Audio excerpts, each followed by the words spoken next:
Yes. So I understand, say.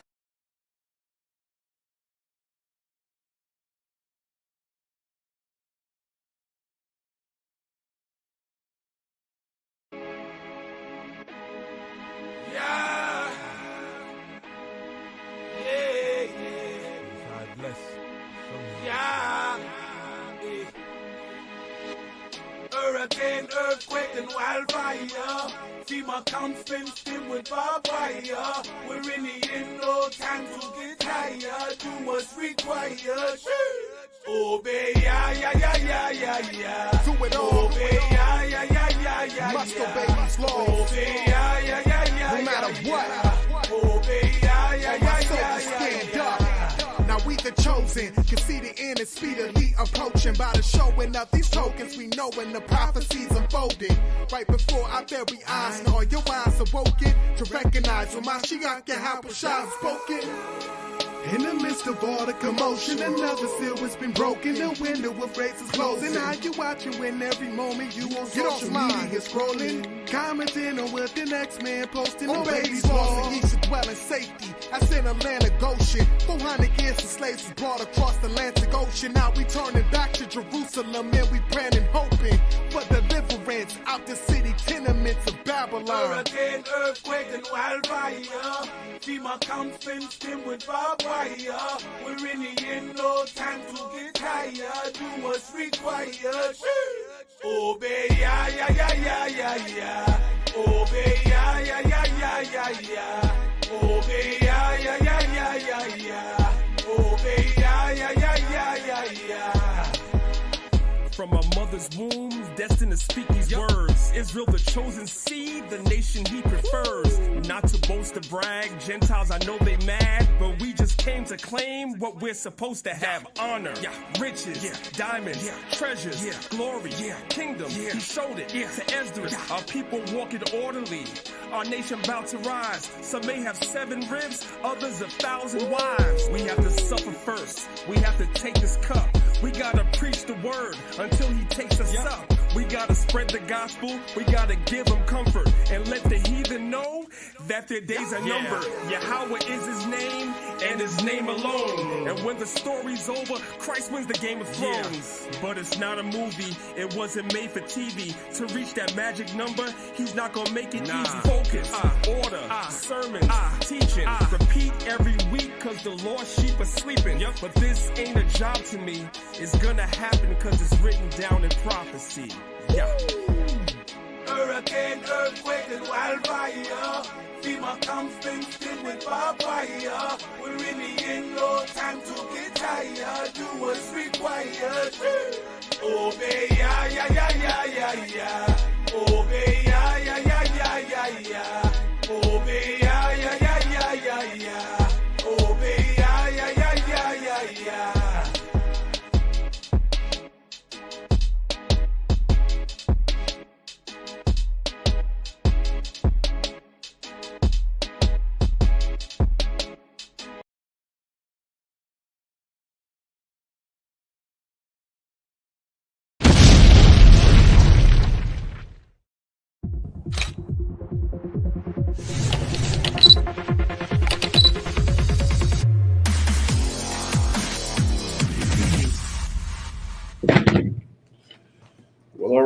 Alrighty then. Shalom, brothers and sisters. Welcome to another edition of the Lions of Israel Sabbath class. Just bear with me 1 second. We're trying to bring our folks from Clubhouse in with us and bring them up to speed. So just bear with me 1 second while I make sure the Clubhouse folks are here. All right, come on in the room. Just bear with me 1 second while I make sure the Clubhouse folks are here. All right, we got the Clubhouse folks here. So first of all, as always, giving all praise, honor, and glory to the Most High God, Yahweh, Bashem Mashiach Yahushai. 1 second.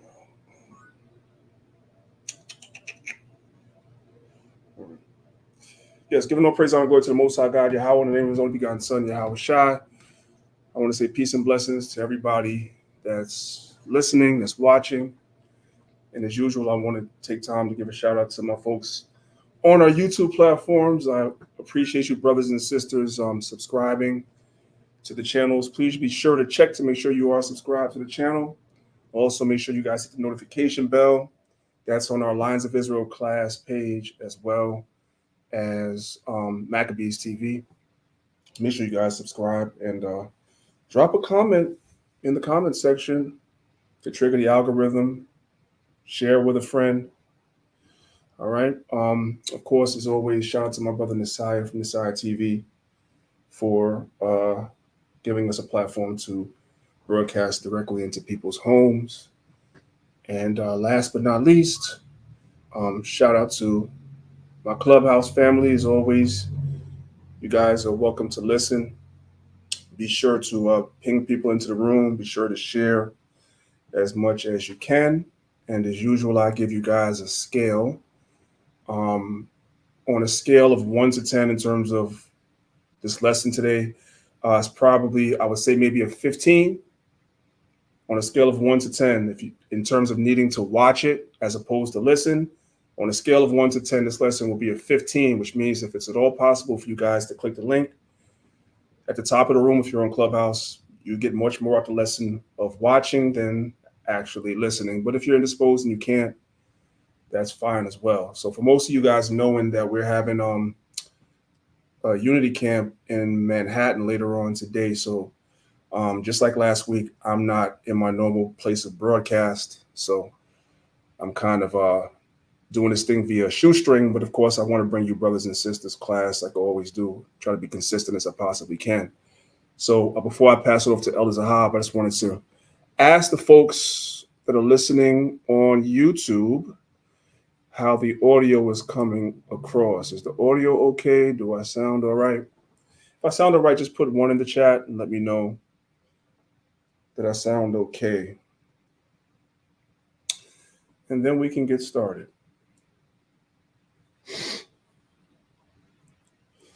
All right, so I'm seeing a couple of 1s here. So, all right, you guys are saying I sound okay. So then there's no need to delay this. So with that being said, I'll pass the floor over to Elder Zahab if he wants to say anything before we get started.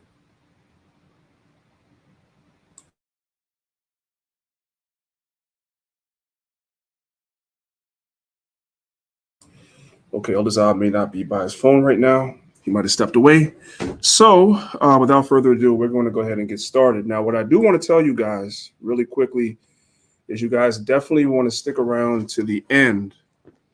I'm going to try to make today's lesson crazy long because I wanted to leave about a half an hour at the end of the lesson to go over a little bit of history with you guys. We're going to do a little bit of a history review because I was asked twice this week about something that I've taught before. And I was asked by 2 different people. I was asked by a brother out of our Detroit camp, and I was asked by a brother out of our Colorado camp the same question. And I don't know if they were talking to each other or if it just was random, but that was enough for me to know that I needed to go over this again. All right. And I'm just going to briefly touch on it. I'm not going to go too deep, but these questions will be asked. People that don't know history are going to ask you stupid questions because Negroes don't read. If you want to hide something from a black man, put it in a book. So we're going to review some history at the end of the class again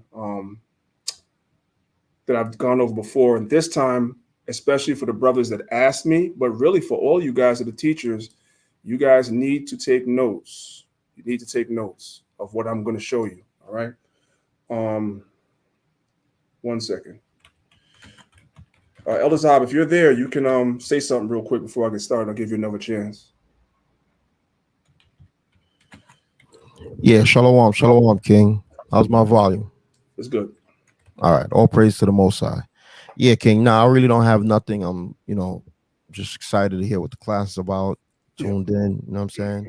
And yeah, if it be the Lord will, man. Hopefully we see some of y'all brothers and sisters if y'all could come through later on when we have Unity Camp. All right, that's it. All praises. All right, all praises to the Most High. So let's go ahead and let's get started with today's lesson.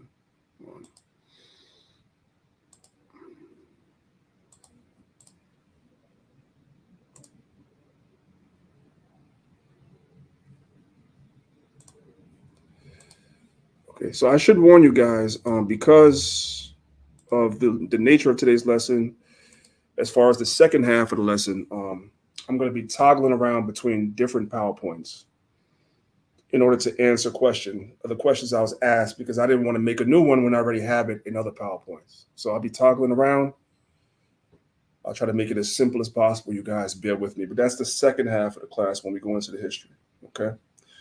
But before we go into history, we always have to keep our eyes open. So the name of the first half of today's lesson is, Are You Paying Attention? Don't Be Distracted. There's a lot of distractions all around us.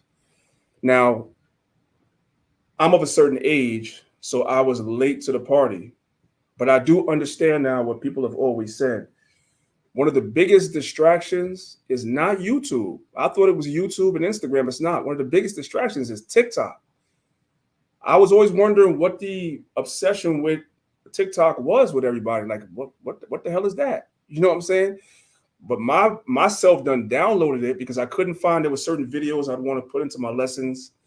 And, YouTube be scrubbing a lot of information from YouTube when you can't find it.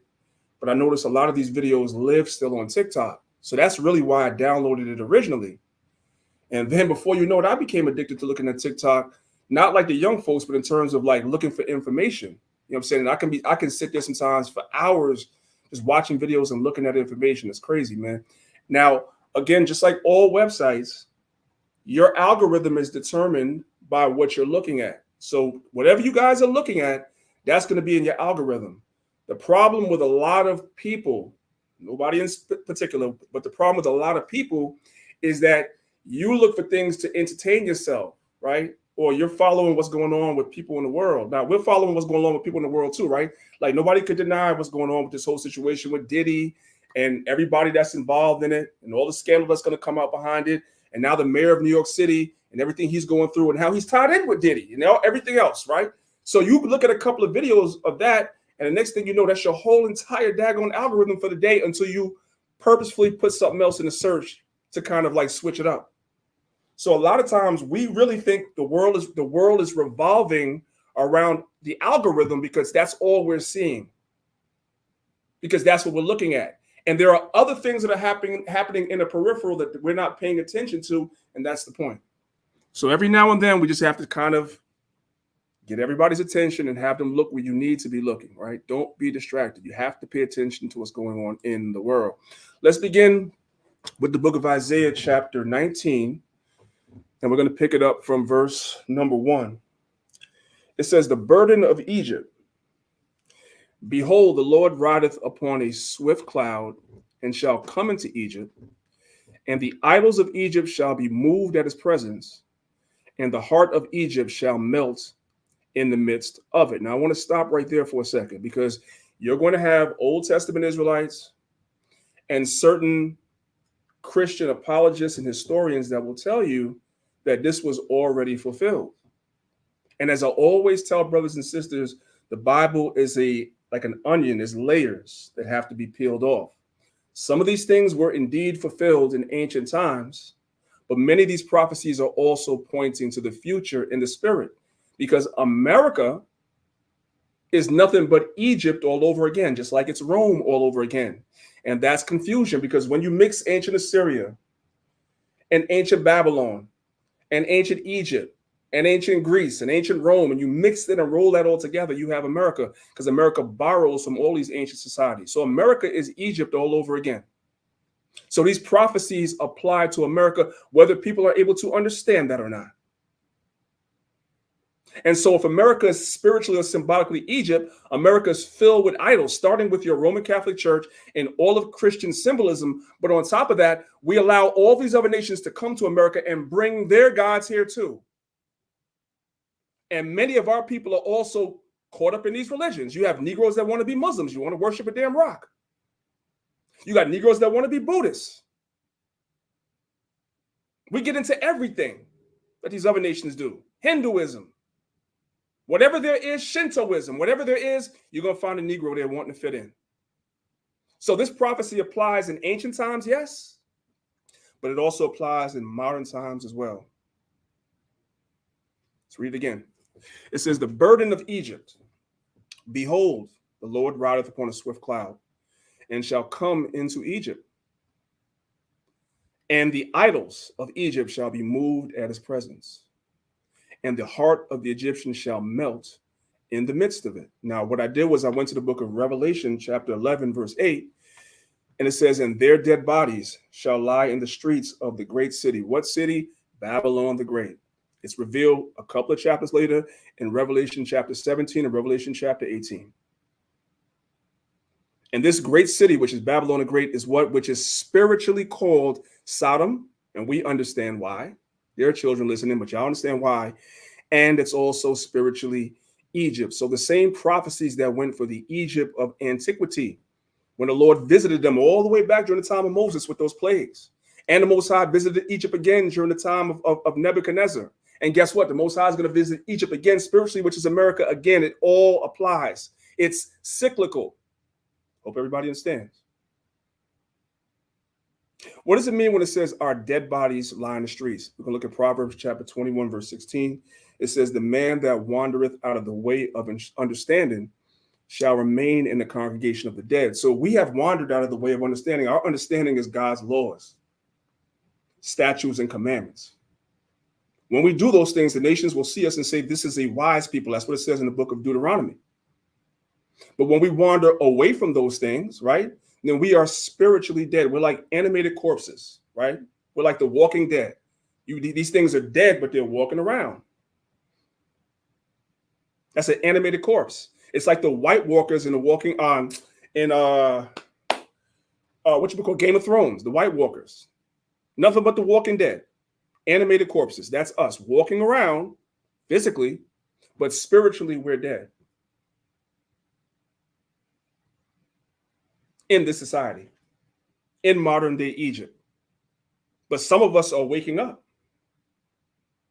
And the Most High is allowing that to happen because we're in the end times and the Most High is about to visit Egypt, which in modern times is America. Let's go, verse 2. And I will set the Egyptians against the Egyptians, and they shall fight everyone against his brother. We see the same prophecies written in the book of Matthew 24.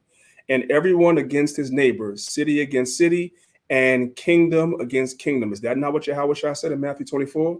For nation will rise up against nation, and kingdom against kingdom. That's going to happen. It's happening already, but it's going to become more pronounced.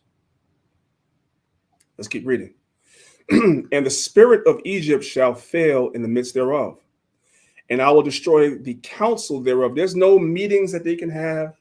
There's no strategy, there's no plan that they can come up with. And I'm going to show you, they're strategizing right now.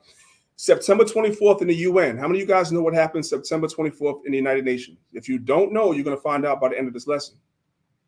But there is no strategy that they're going to be able to implement that's going to circumvent prophecy. There's none. And they will seek to their idols and to the charmers, and to them that have familiar spirits, and to the wizards, right? They're going to consult their wise men. Their wise men to try to figure out how to circumvent and get around. Because on a high level, these Edomites in high places, these meetings that they have at the UN, these people are inspired by Satan. Their technology is inspired by Satan. Everything that they did, their medicine is inspired by Satan. It's all inspired by Satan, all of it. And the ultimate goal is to circumvent prophecy, for the Esau, the white man, to be God, and to get rid of his people. That's the ultimate goal, but it's not going to work. Let's move to the next slide. Now, I want to look at some parallels. Let's look at some parallels just to see what it is that we're talking about. What is a parallel? Something very similar to something else, or a similarity between two things. Let's look at some similarities for a second. This is one we all know. You have Egyptian symbolism on the back of the American dollar bill, right? Everybody knows that. Well, yeah, priest, we know that. Everybody knows that, right? Okay, cool. Let's move to the next one. This is called the Great Seal of the United States of America. It's the same thing on your dollar bill. It's drawn a little bit different here, but this is the Great Seal of the United States of America. And the reason why the Bible calls America Babylon the Great confusion, is because look at their Great Seal. You have Roman words on here, Latin words in Latin, but Egyptian symbolism all mixed together. Same thing right here. You have American symbolism right here, Egyptian symbolism right here, and right here the wording is in Latin, e pluribus unum. Confusion. Let's go to the next one. How many of you guys know about the statue of Martin Luther King in Washington, D.C.? You guys heard about it? Oh, some of you black folks were proud when the statue was unveiled. They gave Martin a statue. But how many of you guys know that the statue of Martin Luther King is based on Egyptian artwork? Did you guys know that? This is Wajet. Y'all see that? Is that just a coincidence? You might be like, that's just a coincidence. No, because then we have Memi and Sabu right here. Same thing. They're not just going to give them a statue. There has to be something behind it. But only the wise in their society actually know what they're looking at. The average person doesn't know what they're looking at. And here's another one. You guys see that? This is Egypt again. So these prophecies apply. And wouldn't you know it, in the background of this monument to Martin Luther King is the Washington Monument, which is an Egyptian obelisk right there. These things are not coincidental. They're not accidental. They're done on purpose. But only the wise would understand. Because when you understand that you are looking at Egyptian symbolism all over America, you begin to look at these prophecies in the Old Testament differently. It's not talking just about Egypt of antiquity. It's talking about America too. Because America's Egypt again. And America's filled with idols, just like ancient Egypt. People from all over the world would come to Egypt in ancient times to live. From everywhere. You have all different types of nations in the Egyptian army. You have the same thing here in America. It's the same thing. All you have to do is know a little bit of history and open your eyes. Oh, and keep God's commandments, because the Most High said a good understanding have all they that keep his commandments. If you want understanding for the Most High to reveal things to you, you got to start with the basis, keeping the commandments. And you'll be surprised what the Most High will open up to you. You'll just see things that other people will look right past.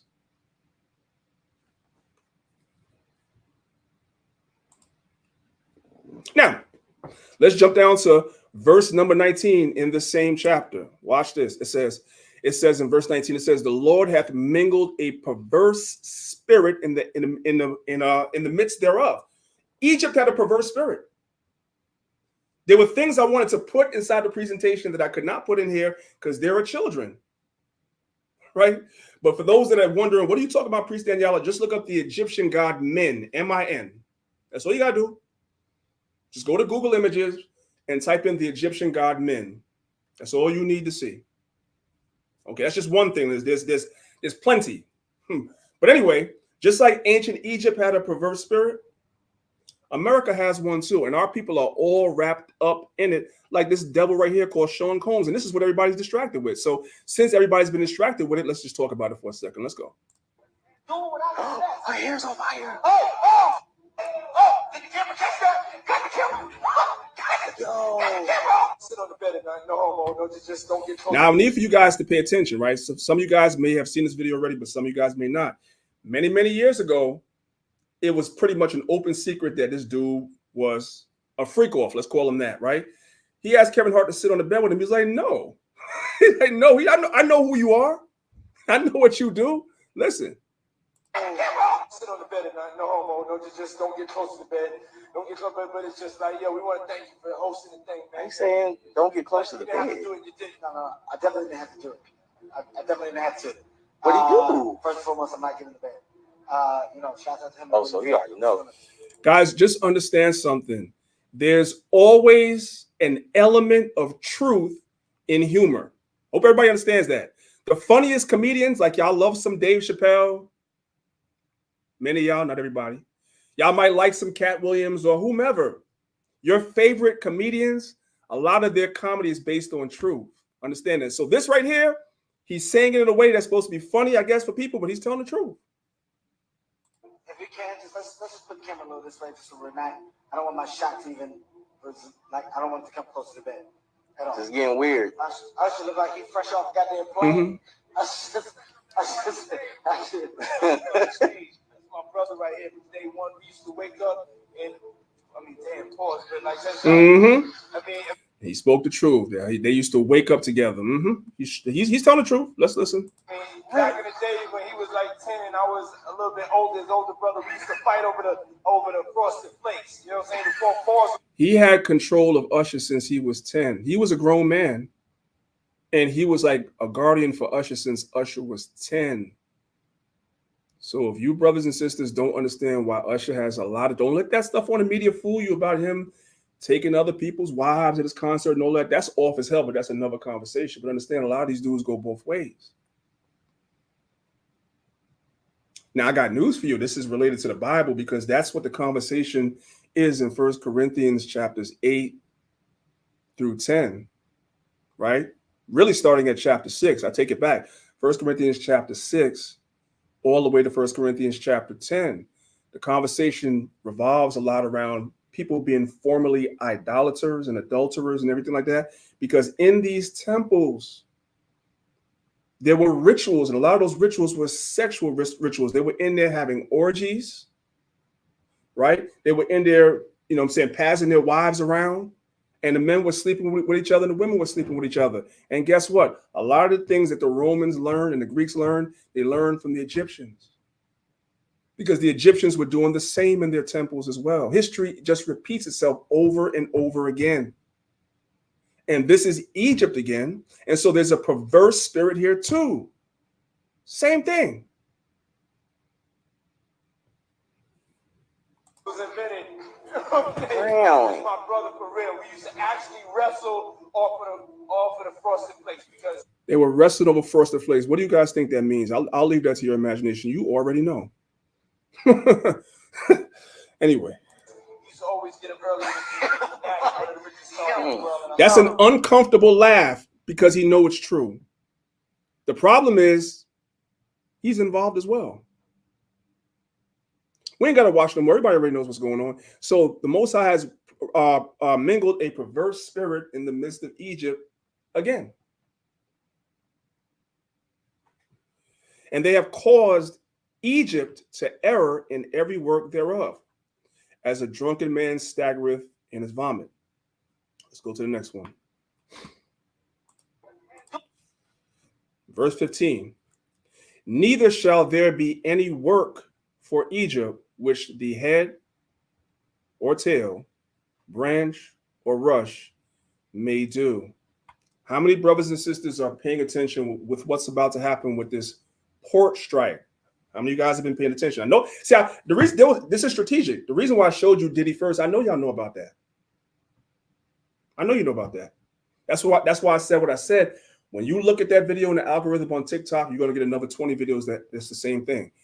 Meanwhile, in real life, there's a port strike about to happen that many people don't know about. Let's watch. This morning, a strike is looming at ports along the eastern Gulf Coast that could cost the American economy billions of dollars per day and potentially lead to shortages for consumers. Shortages, right? This is not to sound the alarm. Like the British are coming. No, this is not to make anybody panic. But for you to understand, the Bible prophesies about shortages. The Most High doesn't tell you how they're going to come. See, people expect for the Most High to, stretch his long black arm out the sky with a magic wand and Shazam! Food shortages. No. There's many different ways that can happen. It can happen through the crops being destroyed with fires. It could happen through animals getting all types of diseases and stuff like that, and them having to slaughter. Like they were slaughtering a lot of chickens earlier this year. There was a time where they were slaughtering a lot of cows because the cows were having different diseases like mad cow disease, so forth and so on. It could happen that way, or it can happen with job strikes, which is a two-for. Because then there's no jobs for these people. They lose their jobs. Many of them get laid off, and there's a famine off one event. Am I saying that this is going to kick everything off? No, but these things are happening closer and closer and closer together. A lot of businesses are just really getting on their feet after the pandemic. There's a lot of people that lost their jobs during the pandemic. So when events like this happen, all it does is it adds to a situation that's already, like teetering on the edge, for lack of a better word. All right, Salaki, I talk too much. Let's go ahead and play the video again. Strike is looming at ports along the East and Gulf Coast that could cost the American economy billions of dollars per day and potentially lead to shortages for consumers. A strike of this magnitude would cripple the U.S. economy. Dock workers represented by the International Longshoremen's Association are threatening to go on strike Tuesday. The strike would affect 45,000 workers and close to 36 ports from Texas to Maine. Analysts warn a walkout lasting more than a week could lead to major supply chain disruptions. Anything imported. Supply chain disruptions, brothers and sisters, doesn't just end at the ports. It doesn't just end at the port. This is going to affect the brothers that you have a lot of Israelites in our community and a lot of our people in general that are truck drivers. This is going to spill over into that industry as well. This has far-reaching ramifications further than just this strike. I need everybody to understand that. Could be delayed, including fresh produce, toys, alcohol, and vehicles and parts. See, some people don't think that deep. What's being imported into the United States? You're importing a lot of food, yes, which is crazy because that shouldn't even be a thing, but okay. They're importing a lot of food, right? They talk about toys. Nobody cares about that. I guess the children do. Alcohol, whatever. Vehicles and parts. Some brothers and sisters like to drive expensive cars, foreign cars at that, right? So a lot of times you can't just go anywhere and get parts for your car.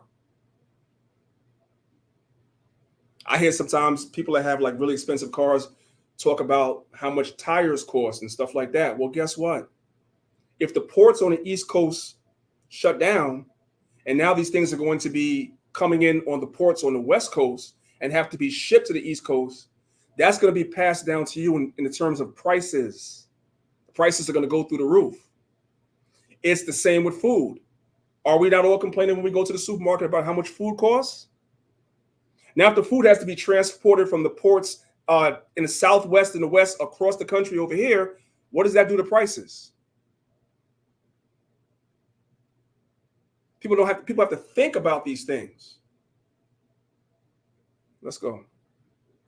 Some experts warning if you need your car repaired, get to the dealership now. If there's a prolonged strike, you could see shortages with fresh fruits and vegetables. Obviously, the automotive parts sector will be impacted. The Port Workers Union is demanding. Not to be funny, that's why, it's just my personal preference. That's why I drive cars that are common. That's just me. I've always thought that way.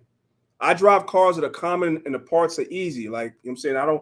I'll take me a Nissan or a Honda or something of that sort any day because it's easy to find the parts and it's easy to find tires and stuff like that because, yeah, that's just me. Anyway. Higher wages and a ban on automated cranes, gates, and trucks. The U.S. Maritime Allowance, representing the ports, claims the union isn't bargaining in good faith. The Maritime Alliance has filed an unfair labor practice charge with the National Labor Relations Board in hopes of getting the union back to the bargaining table before Tuesday's contract deadline. Andrea Fujii, ABC News, New York. All right, let's go to the next one. Hey, Priest, before you move to the next one, let me ask a question. Isn't the quote unquote president, right? He could step in or she could step in and kind of put an end to any type of strike going if it affects national security or economy at this point. They could. Absolutely right. They could. But more likely than not, they won't because they want this to happen. Yeah, that's exactly the point. You know, when it's something that's beneficial to them when they plan, they'll step in and they do it. You know what I mean? Mm-hmm. But when it's something that is part of what they want, yeah, they'll just let it roll. Yeah, just let it rock out, right? All right, this is Ecclesiastes chapter 12, starting from verse number 1. It says, "Remember now thy creator in the days of thy youth." And that's what we're instructed to do. We were instructed back in the Torah to teach our children, right? But many of us came into the truth later in life, and we're babes in this thing now, so forth and so on. But really, properly, a child is supposed to come up in this. He's supposed to come up in this and learn this as a young man. It says, "Remember now thy creator in the days of thy youth, while the evil days come not," because there are evil days that are prophesied to come, "nor the years draw when thou shalt say, I have no pleasure in them." This is like a twofold scripture that I always use. It's just like I said, people that come into the truth, some people come in and they learn this in their latter years, right? And it's not the same as if you would have learned this when you were younger. You would have made a lot of different decisions in life when you were younger. You probably would have been able to be more active in the truth in one way or another when you were younger. Let's read on. Verse number 2. "While the sun or the light of the moon or the stars be not darkened, nor the clouds return after the rain, in the days when the keepers of the house shall tremble, and the strong men shall bow themselves, and the grinders cease, because they are few." This is the part I want to focus on. Let me highlight that.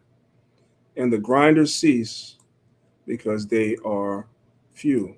So when you think about grinding, you're thinking about industry. That's why I have that industrial grinder there on the screen. That represents work.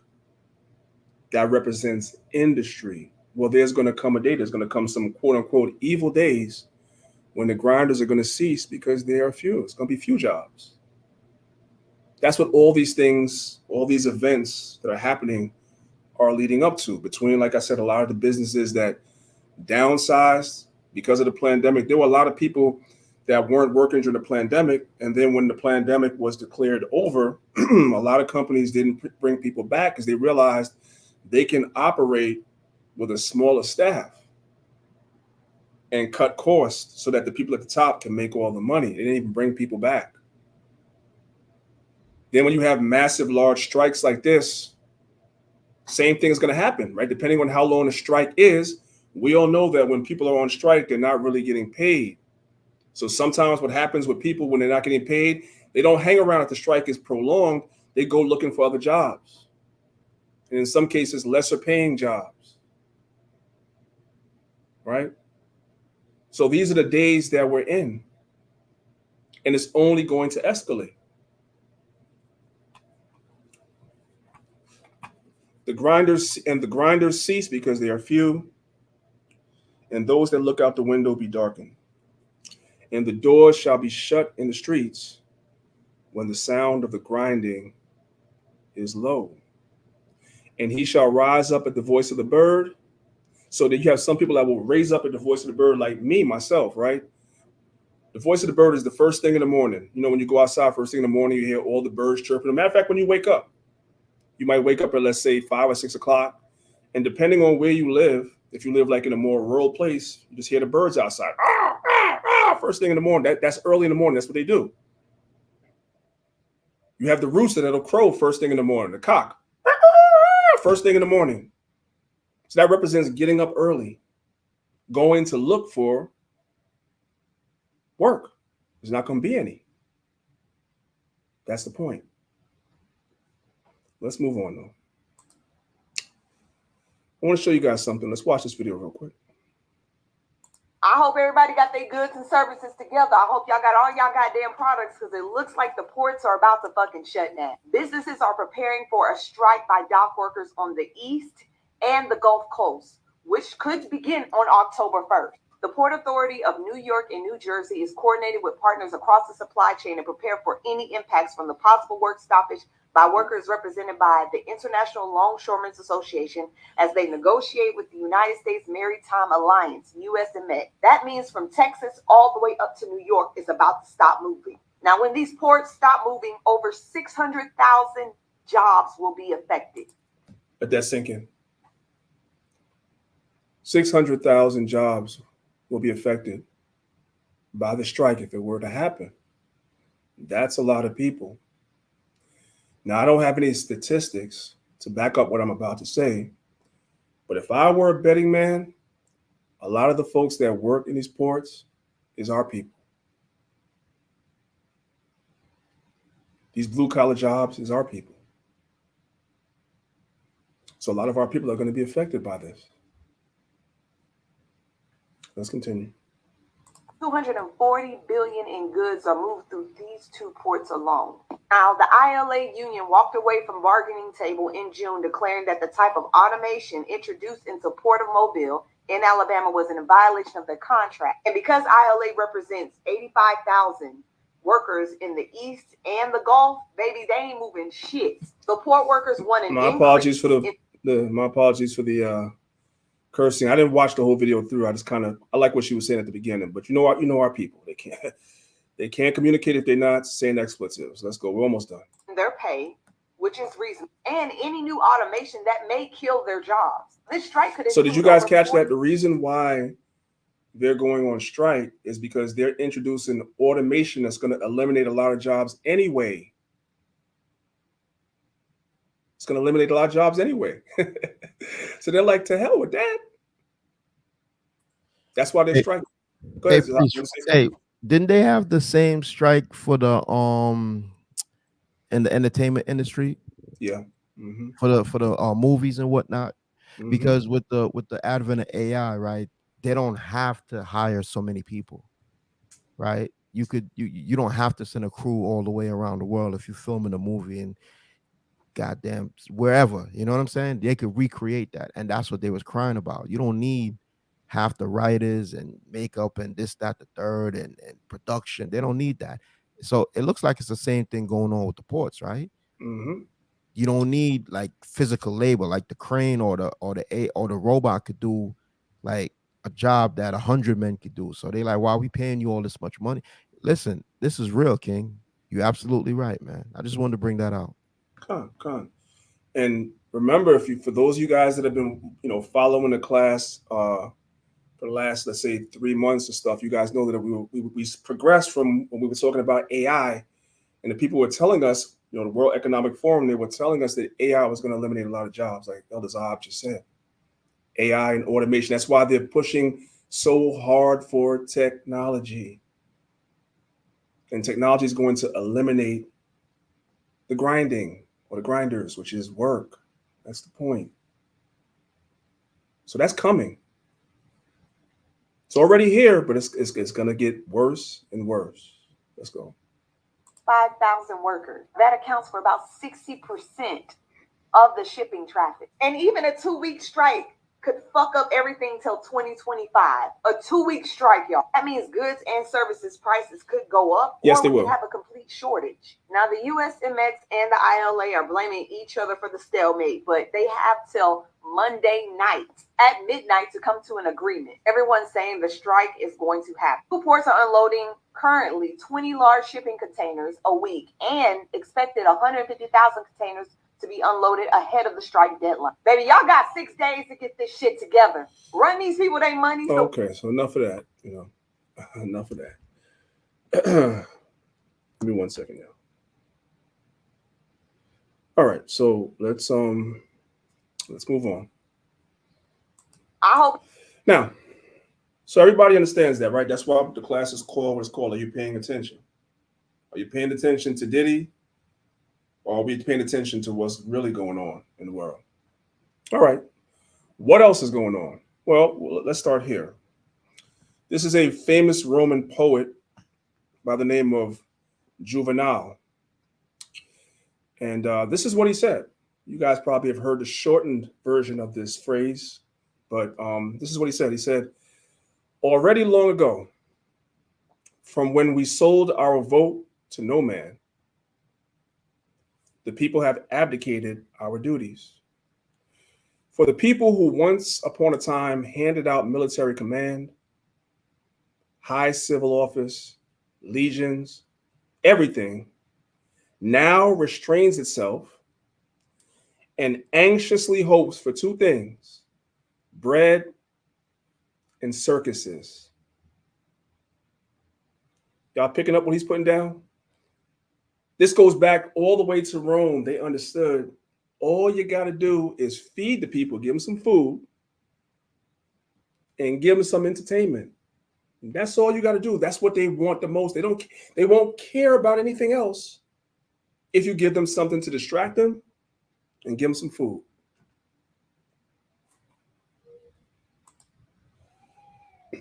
So it's all the distraction. Watch this video, y'all. I do wonder if the walk on the way to the Colosseum is similar to the walk experienced by football fans all over the world. The fact that they might come out of the station, or they might come out of their homes and then walk to the local stadium. The walk is always filled with people selling scarves, selling knickknacks, or sort of in this case, selling paintings. It does make me wonder, is that people rocked up and they were being distracted by the emperors. Did you hear that? This what you see today is old. They would distract the people with what would go on in the Coliseum and all around the Coliseum. They'd have the big events in the Coliseums that today we call stadiums, and basketball, football, baseball. All these things are distractions now. We like basketball. I like basketball. All right. I'm alive. I got a pulse. I'm a man. I like basketball. I like football. I like baseball. I used to play.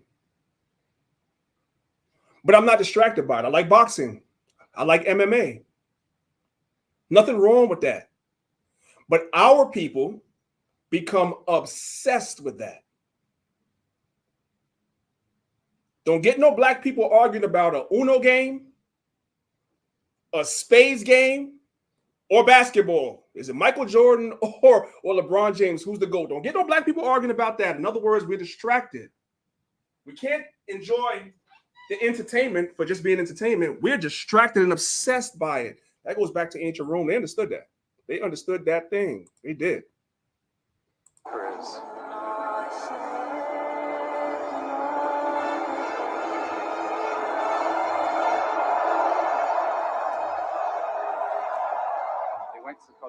To be distracted. The best way to distract the masses from what's really going on is to entertain them. That's why in the modern world we have football. Does everybody understand that? Very easy to be distracted. So remember, shout out to our beautiful sisters. All of us, some sisters like sports too. But just giving people sports alone is not going to be enough to distract everybody, because you might have a percentage of women that like sports, but most women don't.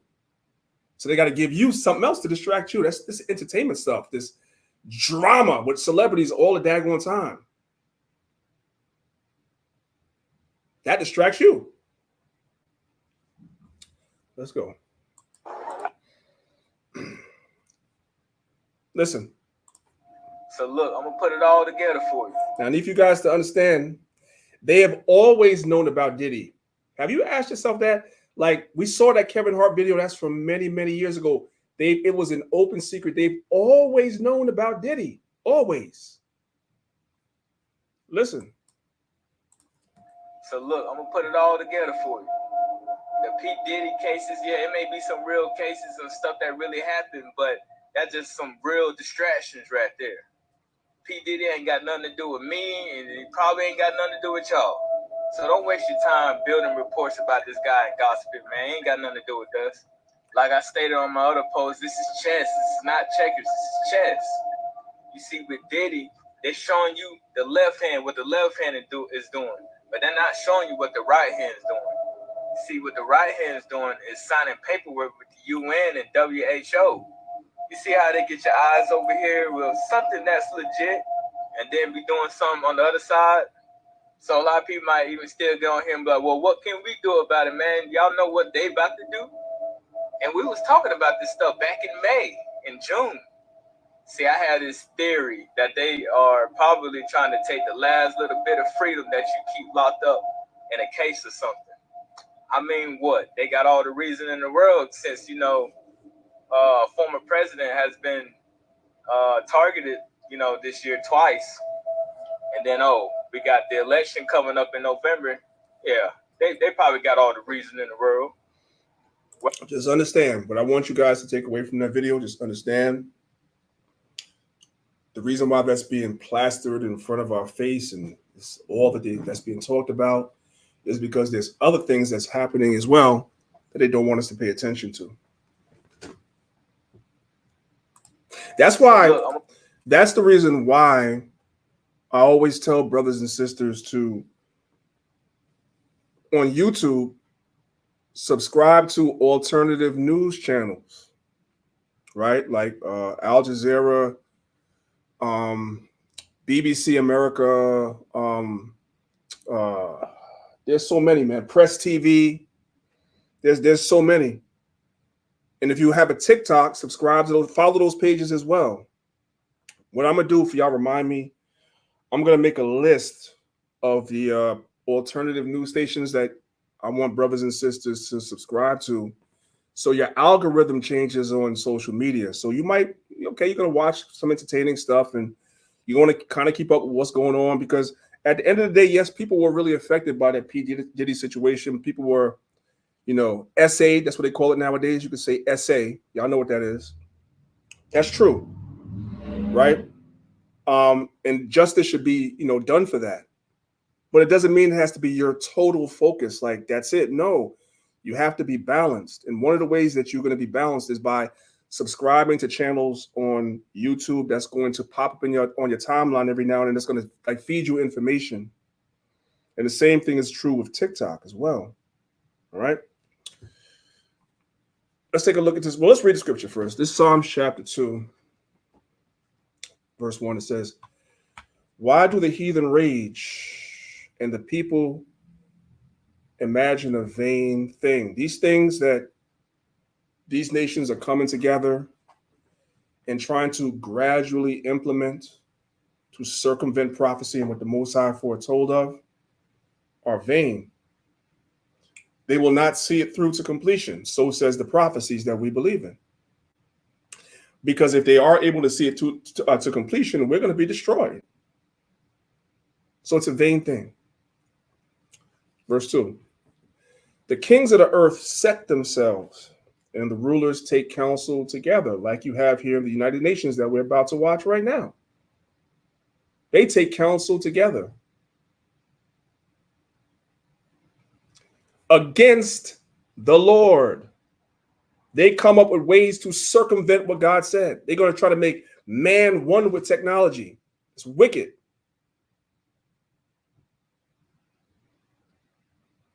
And against his anointed, which is us, saying, "Let us break their bands asunder and cast away their cords from us. He that sitteth in the heavens shall laugh. The Lord shall have them in derision." The Most High is going to have these nations in derision. They're not going to see it through to completion. It doesn't matter how many meetings that they have. "Then shall he speak unto them in his wrath." So when the Most High sends his son and the angels, it's going to be glorious, but it's going to be bloody. When you read Revelation chapter 19, it says Christ has a vesture that's going to be dipped in blood. That's how it's going to look. By the time he's done chopping heads and treading the winepress, it's going to look like it was dipped in a bathtub full of blood. That's what it says. Not that homosexual Caesar Borgia that you might have been raised up with. No, not that guy. Yahweh Shai. "Then shall he speak unto them in his wrath and vex them in his sore displeasure." Let's watch this video real quick. And by the way, this is from the United Nations TikTok, right? So that way it's straight from the horse's mouth.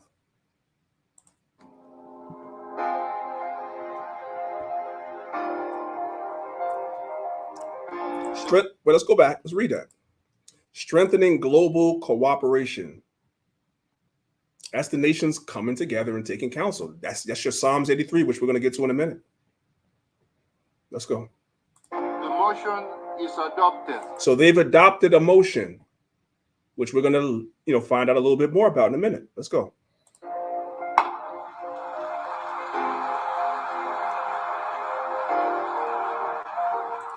And shape how countries work together. That's verse 2. The rulers take counsel together. These nations are all in it together. Guess who is not in this room? 12 tribes of Israel. We're not in this room. Just know that.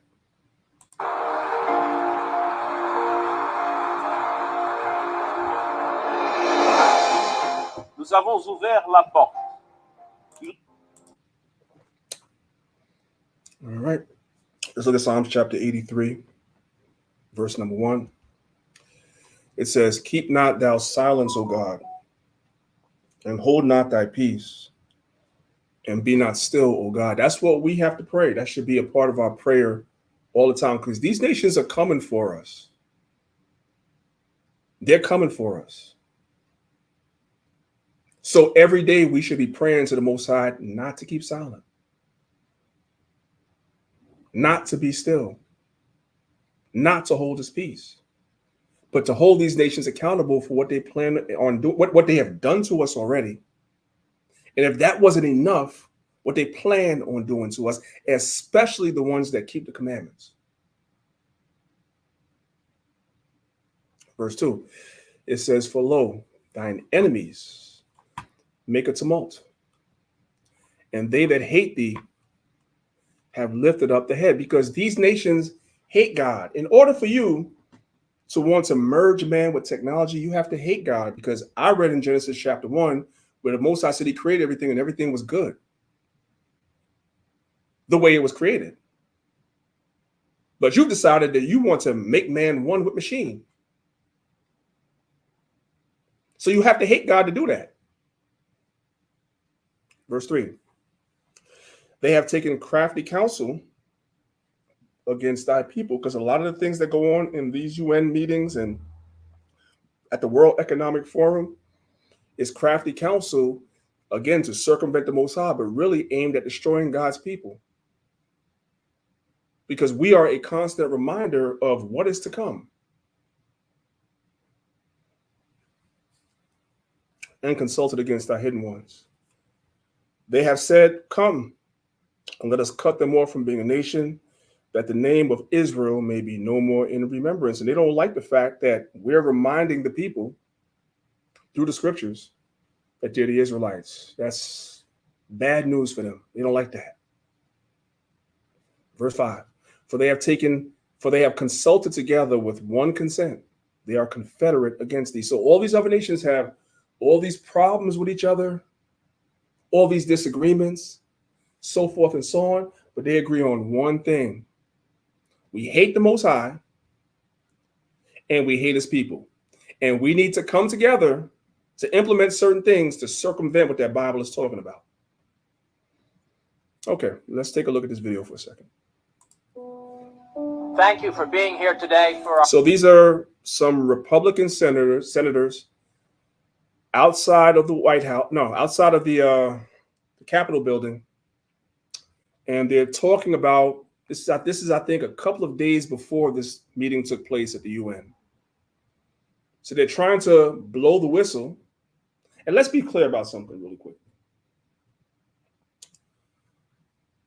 These congressmen and senators that blow the whistle on their own, first of all, God causes them to do that. The Bible says that he will cause their own tongue to fall upon them. That's number one. But number two, the reason why a lot of them come out and blow the whistle is because they realize that the elite, the powers that should not be, don't give a damn about poor white trash either. They're not blowing the whistle because they like black people. They're not blowing the whistle because they like Puerto Ricans and Dominicans and Haitians. No, they don't like you. They're blowing the whistle to save themselves. They're blowing the whistle so that the poor white trash, these militias and These angry white guys in the South that feel like they've been left out, they're blowing the whistle for them. We can just take what they're saying and warn ourselves about it too. That's all. The Most High causes them to do it. They're doing it for themselves, but we use it to wake up our people. Y'all get it? Okay, let's go.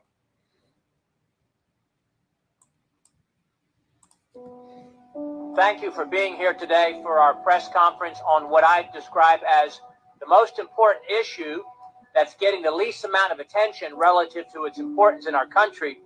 And like many other issues, we're going to be deciding on November 5 what kind of a country we're going to be. And embody compromise from all sides.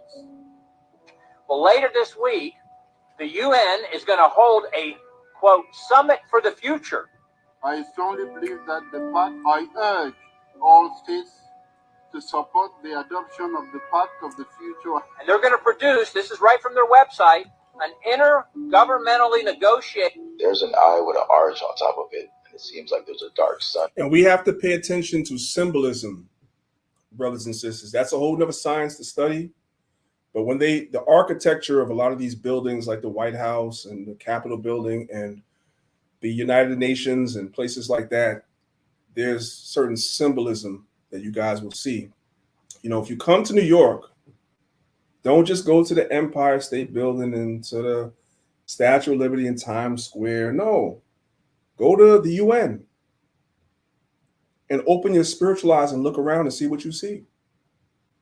There's all types of symbolism. If you come to New York and you're paying attention, there's all types of symbolism on all the buildings as well, because some of these buildings are over 100 years old. The building that I work in New Jersey, I'm not going to say where, the building that I work in New Jersey, when you come outside, there's all types of ancient Roman symbolism, pagan Roman symbolism all over the building. And I guarantee you that nobody in that building except myself and one other person that's a member of another camp, I'm not going to say what camp he is because they wouldn't like the fact that me and him is cool. But we're probably the only two people in there that know what the symbolism means, and we see it. Anyway, let's go. Inside of the retina of the eyes, overseeing the entire thing. But for some strange reason, the United Nations have a little structure. That's the Eye of Horus above, overseeing this thing, because this is Satan. This is Satan inspiring this, whether you could have received it or not. That's what it is. Let's go. Esau's the devil, man. Let's go. Going on where it seems like it's like a pyramid with the eye at the top. It's almost as if that's what it's supposed to be. The Biden-Harris administration apparently intends to fully support the surrender and compliance of the U.S.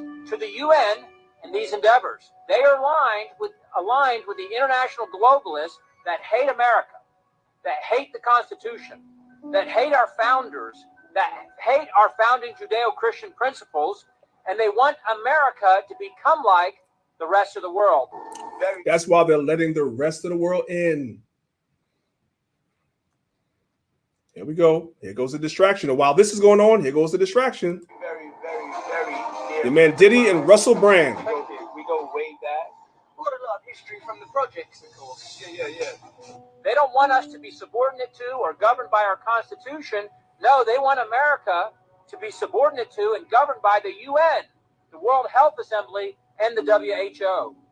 And in fact, they intend to join with others at the UN summit this week to vote to award additional powers to the UN Secretary General. I give the floor to the distinguished representative of the Russian Federation to introduce draft amendment A. Called climate emergency, a health emergency, a cyber emergency, or a gun violence emergency, whatever that's supposed to be, a financial emergency, or whatever they deem appropriate.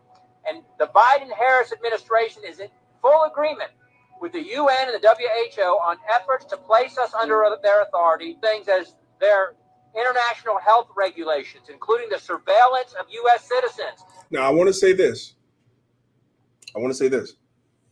First of all, as Israelites, we don't give a damn. We know that it doesn't matter who wins. Both of them are the devil. That's what we know. But I will say this. When Donald Trump was president, he stopped funding the World Health Organization, like you have to be a part of the World Health Organization and you have to give them money every year or whenever you have to give them money. He pulled America out of that. He pulled them out. As soon as Joe Biden became president, he brought us right back in. And the World Health Organization is working hand in hand, right, with the World Economic Council and also with the UN. That's what they're doing. You see what I'm saying? So it's all right in front of our face. You just have to pay attention to it. Let's finish this out. The censoring of dissenting views and much more. The American people didn't vote for this, and they don't support this. And it's up to the people's representatives, that's us gathered here today, to have a responsibility to expose this and to reject this. So they're claiming that they're exposing it, and they're urging people to reject it. The problem with that is none of this has anything to do with you or I. All this stuff is really for them, but the Most High just made it so that we have access to this information as well. So we're warning our people. Let's go to the next slide.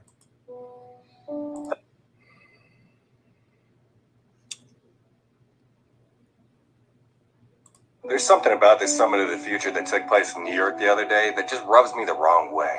I mean, they touched upon sustainable development and financing for development, and I've already tried to open up people's eyes as to what kind of development is coming, but it seems to be that nobody is listening or thinking that it can be realistic. And all I'm going to ask you in this video is to go look into smart cities and where they're going to specifically be built at. And then I want you to go watch a show that's called Twisted Metal, okay? And then come back to me and tell me if there's any similarities. I'm just saying, think outside the box, especially when you see shit like this. They touch. So I want you guys to look at some of the things that they're talking about in this pact for the future. So they have sustainable development and financing for development, international peace and security. And I want you guys to look at number 3, science, technology, innovation, and digital cooperation. This digital talk, I want you guys to understand, goes into what I've been showing you guys for the longest time, where they merge everything with machines. And it's going to start off with that microchip that everybody's been saying doesn't exist, that they want to put into people, but it's not going to stop there. If Esau is allowed to continue to rule for however long he wants to put that in your brain and make you one with technology, that's what he wants to do. This is what they want to do. Understand that. On science, technology, and innovation, and digital cooperation. But this, though, most importantly, transforming global governance and international peace and security. What do you think transforming global governance is? What is global governance? That's that one world order you guys been hearing. They're sitting in the UN talking about this stuff. Definitely not a one world you know what. But hey, who am I to tell you to use common sense, right? Just a guy that knows exactly what's on the way. And if you really want to know what's coming, then I highly encourage you to go subscribe to me, okay? Okay, so now he's jumping into getting paid. So ignore this part. Let's go though. And I know what it sounds like, but do know it's only $2.99, right? And I'm going to be speaking upon some very. We don't charge nothing to tell the truth. He's charging $2.99. He has a Patreon. He's charging $2.99. We tell our people the truth for free. Serious shit, okay? Because it's all privatized content, right? It can't be issued an actual violation. It cannot violate community guidelines. Unless you just so happen to have a snake in the grass, but I'm pretty sure that I've weeded them out at this point. But this one, though, right? Agreement to strengthen international frameworks that govern outer space, including a clear commitment to prevent an arms race in outer space and the need to ensure all countries can benefit from the safe and sustainable exploration of outer space. Oh, but we don't want to talk about what happened in Maui, right? See, I've already done videos upon. So they're in there talking about outer space and all types of stuff, that they want to do. It's crazy, but the Most High is not going to allow them to achieve any of their goals. Just understand that. Let's move on to the next thing. There's some. When you talk about these things, people will call you a conspiracy theorist, but we are seeing these things actually happen and materialize right in front of our eyes because it's not a conspiracy, it's real. It's just that most people are too blinded by distractions to actually see it, pay attention to it, study it. They don't care because they'd rather talk about Diddy, anyway. But the World Health Organization has already warned us that they need global powers to address climate change. Remember, we've been talking about this a lot. The World Health Organization has the pandemic treaty. They want powers that supersede. Did you guys hear that? How many of you guys have ever heard of that before? The World Health Organization has something called the Pandemic Treaty. Whatever they say, to give you guys a brief explanation, whatever they say, certain governments will follow it. So what their definition of what the pandemic was, the governments that were affiliated with the World Health Organization comply with that and their recommendations about said pandemic. That's why things were the way they were in this country during the time of the pandemic. That devil Trump, because he is a devil, but he pulled us out of that. Biden put us right back in. Just know that. And the reason why is because they're telling you, Bill Gates told you, there's another one coming that's going to be worse. They want powers that supersede every world government so that they can make decisions in order to prevent pandemics, right? Or control pandemics. Well, here is from that treaty that we warned you about just a few months ago. They said that they are going to address these drivers of emergence and re-emergence of disease at the human-animal environmental interface, including but not limited to climate change, land use change, wildlife trade, desertification, and antimicrobial resistance. So they've already said, hey, we need control of how you use land. We need control of everything because climate change can lead to pandemics, which gives us the power over everything, right? Just understand that. All right. Let's move on.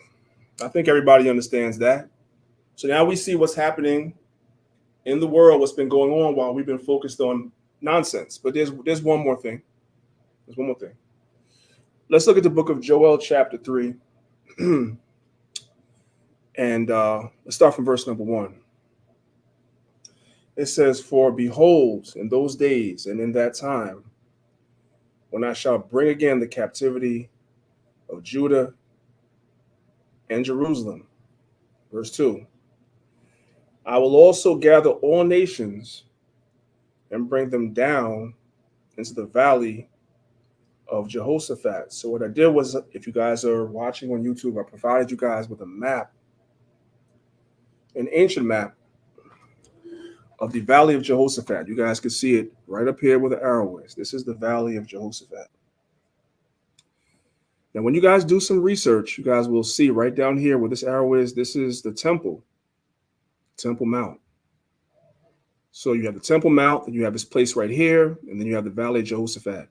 What you guys will find out when you do research is that a lot of times they would take garbage and throw it in this area, and sometimes they would take garbage down in this area and burn it. So the Most High bringing the nations down into the valley of Jehoshaphat to fight a war, the war of all wars. And then up the Bible in Isaiah 66 says God is coming with fire. And the place that it's going to happen is the valley of Jehoshaphat, where they used to take garbage and throw garbage and burn it. There's a lot of symbolism there. Real quick, we're going to come out of here.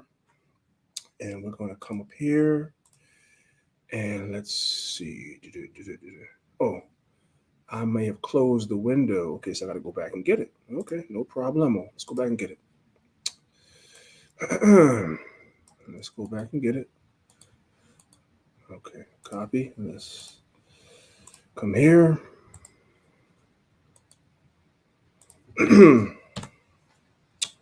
All right. So this is from a guy's blog. It's called The Holy Landfill.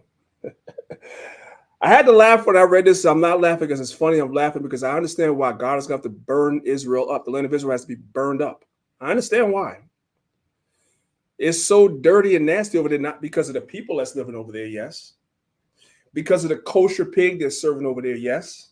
Because of the gay parades they're having over there, yes. But literally, the land, it's like a landfill over there. These devils are dirty and nasty. Let's read. So it says, touring the holy landfill. Think about that. The Most High tells you in the book of 2nd Ezra that the Most High loves the land of Israel. That's his favorite land out of everywhere on the earth, and they've turned the land into a landfill. Torn the holy landfill, and surprising helpful lessons. It says, welcome to the holy landfill. My first trip to Israel had my head turning right and left nonstop. I never recovered from seeing street signs and city names that match words in the Bible. I just returned from Israel again, and it amazes me. But one of the most surprising things, even still, garbage in places I consider holy. Oh, not everywhere, of course, but neighborhoods take pride in keeping their streets, alleys, and valleys clean, but others with amazing predictability toss their trash out the windows as if where they live makes no difference. The Temple Mount. Okay, now we're going to come back to the PowerPoint just for a second. That's what I was telling you guys. The Temple Mount, that's here, right? So you have Edomites living in this area now, devils, right? Let's come back. The Temple Mount is a great example. To three religions, the site presents very literally holy ground. From our perspective as Christians, the Temple Mount houses the presence of God for years in Solomon's temple. And the second temple saw the presence of Jesus Christ, God in the flesh. That's nonsense, but we ain't arguing that today. Today, no Bibles are allowed on the Temple Mount. Watch this. But you'll see kids playing soccer and piles of trash that seem to stay untouched for years. It's just so ironic to me that this is the same place that the Most High is going to bring the trash, which is these other nations, and judge them right here amongst the trash that they're piling up right now. This area right here, which is adjacent to the Valley of Jehoshaphat. And it's also a place where, like I said, in ancient time, we would take garbage and burn it. So the symbolism is there. So verse 2 again, it says, and I will also gather all nations and will bring them down into the Valley of Jehoshaphat and will plead with them there for my people and for my heritage, Israel, whom they have scattered among the nations and parted my land. So when you read in Revelation chapter 7, when it speaks about people coming out of all nations, you know why? Because the nations have scattered us into all nations. That's why. Those people coming out of all nations is not the other nations. It is the Israelites that were scattered among the nations. That was the prophecy. Verse 3. And have cast lots for my people, and have given a boy for an harlot, because they would mess around with little boys. And guess what? Your man P. Diddy was mentored by one of the biggest pedophile. That wasn't the word I wanted to use, but a monster by the name of Clive Davis. And so that's why he did what he did. And have given a boy for an harlot, and sold a girl for wine, that they may drink. Yea, and what have ye to do with me, O Tyre and Sidon, and all the coast of Palestine? Will you render me a recompense? So the Most High is saying, for the things that these nations did to us, the Most High is saying he wants a recompense. You got something where you could pay me back? Because Israel is my jewels. They're the apple of my eye. And if you recompense me swiftly and speedily, will I return your recompense on your own head? Because ye have taken my silver and gold and have carried it into your temples, my goodly pleasant things. Nebuchadnezzar did that. Pompey did that. Vespasian and Titus did that. So they got to pay. The children also of Judah and the children of Jerusalem have ye sold unto the Grecians, which is the so-called white men. We were sold to the white man, that ye might remove them far from their border. Verse 7. Behold, I will raise them out of the place whither ye have sold them in modern times. That's right here in America. Same place that we were sold in the Caribbean and South America. The same place that we were sold is the same place God is going to raise us up from. And that's what's happening now, and that's what they're afraid of. And I will return your recompense on your own head. God said they're going to get paid back. That's the God that I serve. God of justice. They're going to get back what they did to us. Let's move on. I want to show you guys real quick that word Jehoshaphat is a compound word, right? So you guys see it right here in the Hebrew. That's Yahweh Shaphat. Yahweh Shaphat. That's two words combined as one. Yahweh Shaphat, right? Yahweh is the name of God, obviously, right? And the word Shaphat means judge or judgment. That's what the word Jehoshaphat means. It means Jehovah or Yahweh has judged. That's the place where these nations are going to be judged.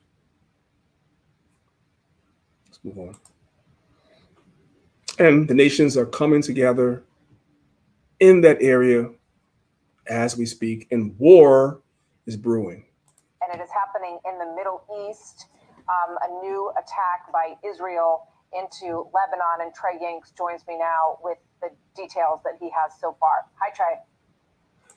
This is this week, guys. While we were watching Mayor Adams, this is what's going on in the world. Yeah, Martha, massive breaking news right now out of the Middle East. Fox News has learned that the Israeli military targeted the leader of Hezbollah, Hassan Nasrallah, in the suburbs of Beirut. A massive explosion was reported there this hour. Israeli fighter jets overhead. We are learning this information in real time. It is unclear if the leader of Hezbollah, Hassan Nasrallah, was killed in the strike. But again, the latest information that we have, Fox News has learned that Hassan Nasrallah was the target of this large strike in the Lebanese capital of... I want you guys to read the caption, though. They're talking about what happened with Hezbollah and Israel, but some U.S. warships came under attack as well. And they had to shoot down some missiles and drones. How many of you guys actually saw this on any of your timelines online? Most of us didn't see it because our timelines and our algorithm is geared towards distractions. And so I asked the question, are we paying attention? We have to pay attention because all these things are happening because the Most High is going to return their recompense on their own head. Judgment is coming. Judgment is coming on these nations. So we have to be aware of that. And we follow the timeline of prophecy through things that we see happening in the world. We don't know when Yahweh Shah is coming back based on the date on the calendar or anything like that. We follow the timeline of prophecy. All right? I'm going to stop right there because I wanted to get into answering some questions that I got this week about some history. So we're about to switch gears completely. Hopefully that was edifying to you, brothers and sisters. I'm going to stop sharing just for a minute and then open up the next PowerPoint. If the lesson was edifying and you guys understood what it is that I was trying to show you guys, then put 1 in the chat and let me know that you guys were edified. Then I'm going to get to answering this question that I got twice this week. And I need for you brothers, especially you guys that are teachers, to take notes. What I'm about to show you guys, please take notes. Especially Lions of Israel, if you're in here, you brothers that are teachers, take notes. I've gone over this before. Maybe some of you guys weren't here when I went over it the last time, so I'm going to go over it again. All right. Now, this is where it's going to get kind of a little wonky because I'm going to be toggling between several PowerPoints. Y'all just bear with me, okay? So we're going to start here. Okay. Let me share my screen again.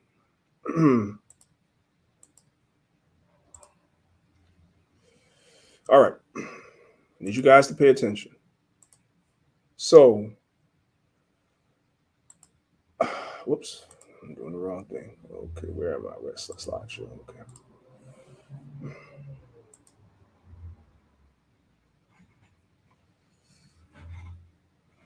Give me 1 second. Start at 4:30. I left myself a nice little note here to start at 4 minutes and 30 seconds. Okay, let's see.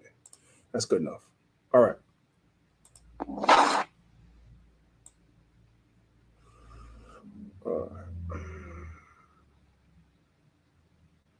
Okay. So let me prepare you guys for what it is I'm going into now. As I've told people time and time again ad nauseum, one of the weapons that they try to utilize to get people not to believe in the Bible is to assassinate the character of the Bible, right? They try to find contradictions and all types of different things to try to say the Bible is not a real book, right? Another way that they try to destroy the Bible is to destroy the character and reputation of the people that were involved in the translation and transmission of the Bible as we have it today in its current form. So it's a two-pronged attack. They attack the book and they attack the people that were involved in bringing us the book. Everybody understand? So this week, like I said earlier, there was one of the brothers from our camp in Detroit that asked a question about a particular topic.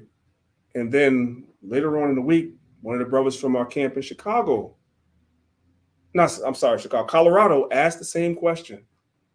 And so I was like, all right, I'm going to deal with it. And so the brother sent me a couple of links from some videos where people are making statements. And I really need for you brothers, especially brothers that teach, to pay attention to what's going on. And you're going to see what's wrong with black people. Black people just say stuff. We experience this all the time on Clubhouse. Niggas just come on the stage and just say stuff, right? But all praise to the Most High. The Most High put it on my heart in 2020 during the pandemic when I had a little free time to put everything I teach in the form of a PowerPoint, everything. So that when somebody says something, I just open up the PowerPoint and show you that you don't know what you're talking about. Because what we teach over here is demonstration beats conversation. Demonstration beats conversation. Okay, let's go. We're going to pick this video up at 4 minutes and 30 seconds. This is one of the videos that my brother from Colorado sent me earlier today.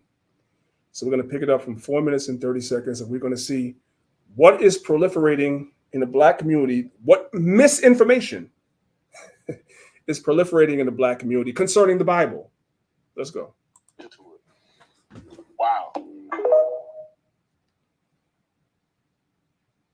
So everybody knows who that guy is right there. That's Dick Gregory, famous comedian. People love some Dick Gregory. Now, I like some Dick Gregory as well. Some videos he's like really dropping it, you know what I'm saying, and saying some really good things.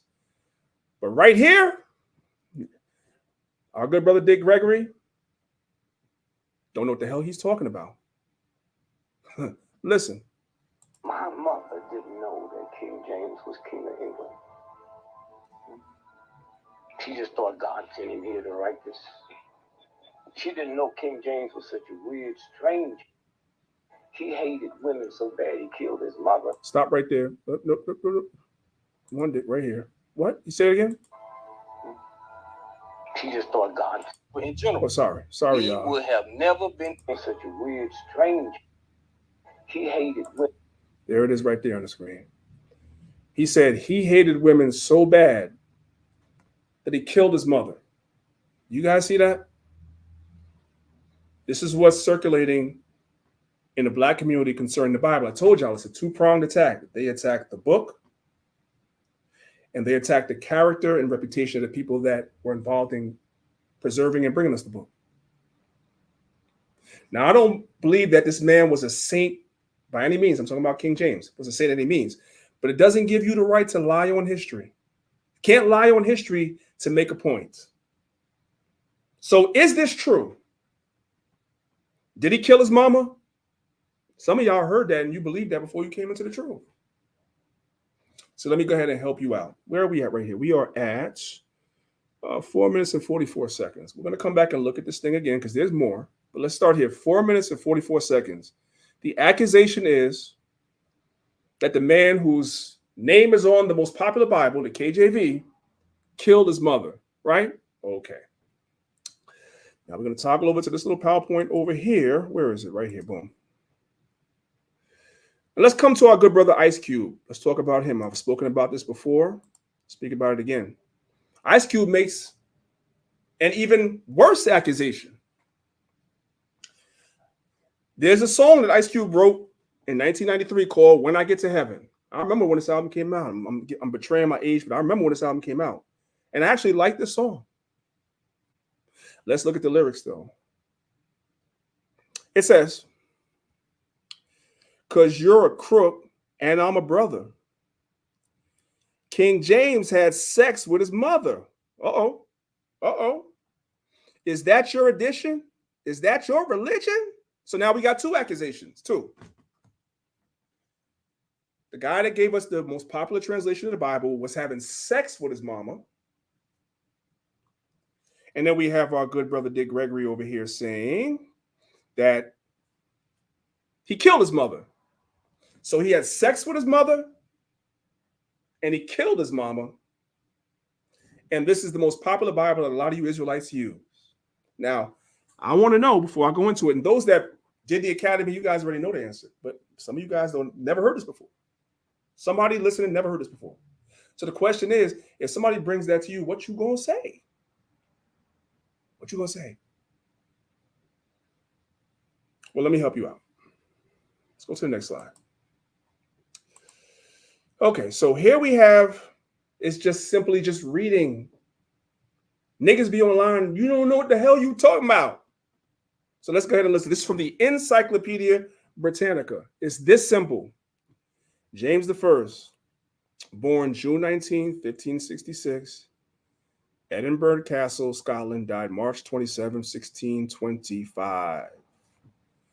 King of Scotland, that's James VI, from 1567 to 1625. And the first Stuart King of England from 1603 to 1625, who styled himself King of Great Britain. James was a strong advocate of royal absolutism, and his conflicts with an increasingly self-assertive parliament set the stage for the rebellion against his successor, Charles I. Okay, let's keep reading. James was the only son of Mary, Queen of Scots, and her second husband, Henry Stuart, Lord Darnley. Listen, here it comes now. Now we're going to find out if they were right. Did he have sex with his mother? Did he kill his mother? Let's keep going. 8 months after James's birth, his father died when his house was destroyed by an explosion. After her third marriage to James Hepburn, 4th Earl of Bothwell, Mary was defeated by the rebel Scottish lords and abdicated the throne when James was, how old does that say right there? 1 year old. 1 year old. Became the King of Scotland in 1567. Mary left the kingdom on May 16th, 1568, and never saw her son again. And never saw her son again. Let's put it together now. He was born when? When was he born? 1566. See that at the top? When was the last time his mother saw him? In 1568, just shy of his second birthday. He was born in June 19, 1566. And the last time his mother saw him was May 16, 1568. That's like about a month and a couple of days shy of his second birthday. Now you have to ask yourself a question. Was this 1 year old, almost 2 year old boy having sex with his mother like Ice Cube said? How is that possible? Can somebody tell me how that's possible? Can somebody tell me how that's possible? It's not. Niggas just say stuff. Can somebody tell me how a 2 year old can kill his mother? If you know, put it in the chat. Let me know. Because I'm confused. This is what they call ghetto scholarship. So that's the answer to the first question. How do you prove this? You go to the encyclopedias. Wikipedia will have the same information, and the Encyclopedia Britannica has the same information. It's not that hard. That's a lie. These niggas is crazy. Okay. Let's go. Where we at? Got a lot of PowerPoints open. Let's go back. So again, no disrespect to Dick Gregory, but he didn't know what the hell he was talking about. Anyway, where we at? So we're gonna come back to 430 again. Yeah. Let's hear that again. Man. My mother didn't know that King James was king of England. She just thought God sent him here to write this. She didn't know King James was such a weird, strange. He hated. Shit. Sorry, y'all. Don't mind me. Here to write this. She didn't know King James was such a weird, strange.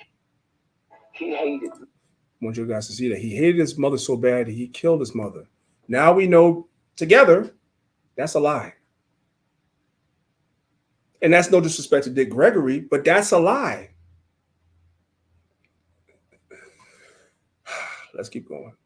Women so bad he killed his mother, and his lover was Buckingham Palace. Who Buckingham? His name was, his lover was Lord Buckingham. Who Buckingham Palace is named after? Come on now. So where do you go? Where do you go? You know. And so one. So that's just a little short clip on TikTok of a lie that's circulating and getting tens of thousands, if not hundreds of thousands of views, and is being shared by Black people.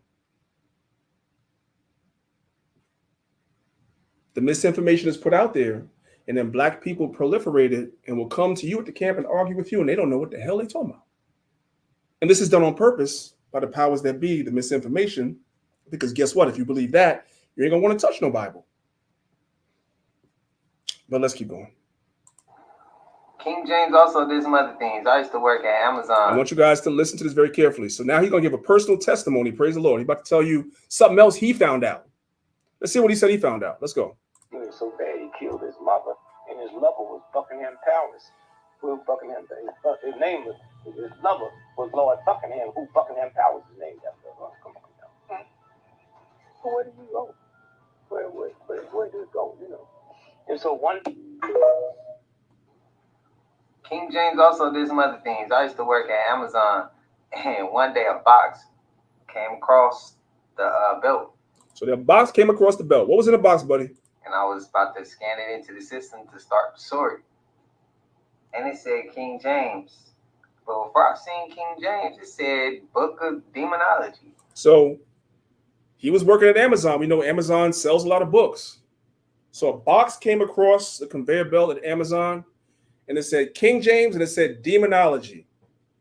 Now, how many of you guys think he actually took the time to research and read what he's about to say?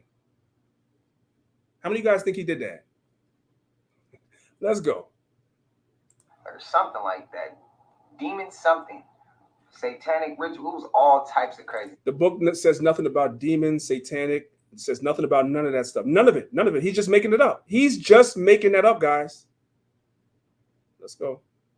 Stuff in that book. I was opening the pages. I was trying to see what was in it.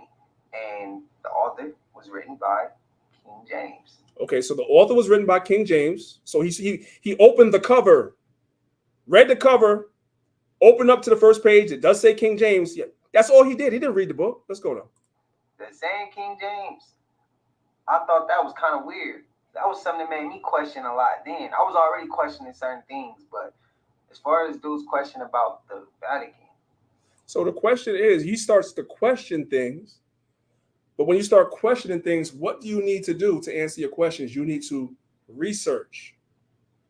So you mentioned what the box said, what the cover says.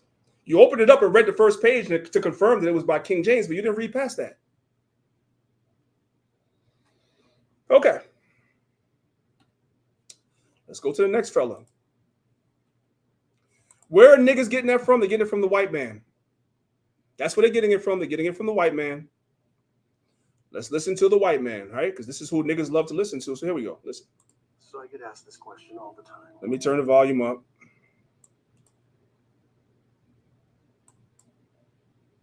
So I get asked this question all the time. What is the scariest book that you have in your collection, or scariest books? And so I put together a list of 5. And the Egyptian Book of the Dead doesn't even make the list. What books do make the list? Here goes. This book is from 1589. It is a book on demonology. I want you guys to pay attention. We're going to go back just a little bit. We got time. How much time we got? We got 20 minutes. Good. We got some time. Because this is easy work. I want you guys to pay attention to the background music for the effects. Esau is the devil. Listen. It is a book on demonology, written by none other than James I, or King James, the man who would have the Bible printed that carries his name. So there it is. Okay, wait. The book on demonology and witchcraft in 1589. So let's stop and let's talk about that. The guy that would commission for the Bible to be translated at the Hampton Court Conference, right, also wrote a book about demonology and witchcraft in 1589. You know, the KJV was finished and published in 1611. So that's what, 22 years? Prior to the KJV being published, he wrote a book about demonology and witchcraft. The first thing I need for you guys to pay attention to is, why does anybody that brings this topic up never actually read out of the book? Can somebody tell me that? Can somebody help me out with that? Am I missing something? I don't know. I want you guys to notice that. They just talk about it. Okay. Because time is of the essence, and I ain't got time to play. First, let's come over here. I did the work for you guys. If you guys are watching the PowerPoint, I did the work for you guys. Do you guys see what I searched in Google right there? King James Demonology, PDF free.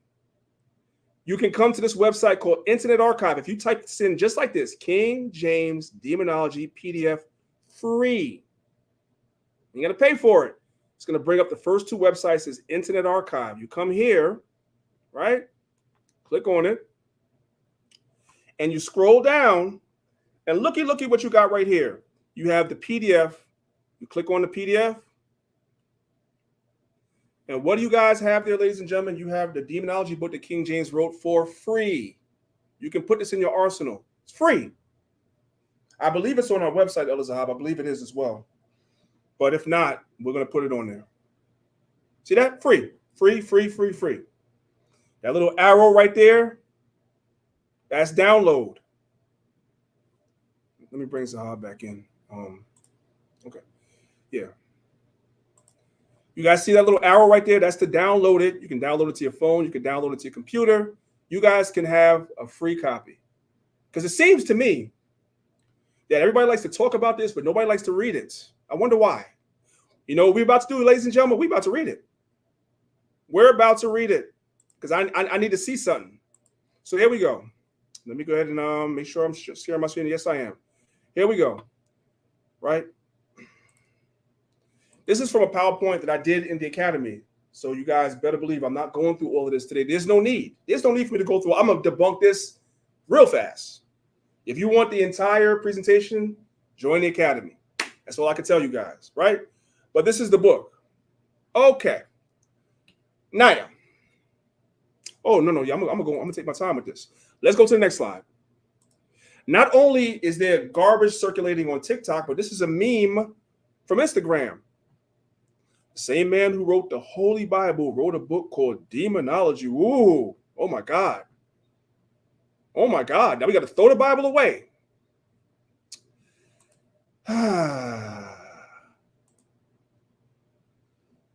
I've shown you guys this video before when that dumb pedophile named Brother Polite challenged me on this like 10 years ago and got cut then.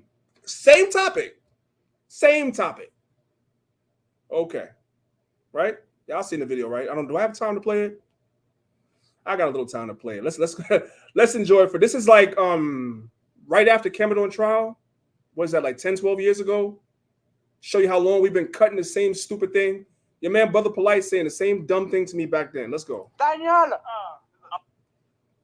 Check him, Dan. Check him, Dan. Tear it up. Did he really tear it up? I don't understand what he did that tore it up. Because let me tell you something. What I presented in 17 slides trumped everything he presented in over 2 hours. So I don't see what he presented that was so powerful. I don't see it. You see what I'm saying? Now, I'm gonna say this real quick, and I'm gonna pass the mic back to Hashar, right? So let me get this straight, right? Let me understand this, right? The brother Reggie said that they're gonna respond to the information that Hashar presented, right? But you won the debate. If you won the debate, why are you presenting information after the debate to answer the question? That's good. After the debate. And if I'm not mistaken, my brother Polite just inside. My brother Polite. Yeah, please. Look at how Polite looking at me, y'all. Polite hated my guts. For those of y'all that don't, Polite hated my guts, and I'm glad. I'm glad. So did it? I think you want to party with you, Dad.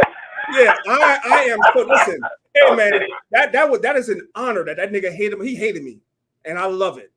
Anyway, I remember seeing an interview where Polite said that after the debate, he don't even speak to the people he debate no more because he done killed them already.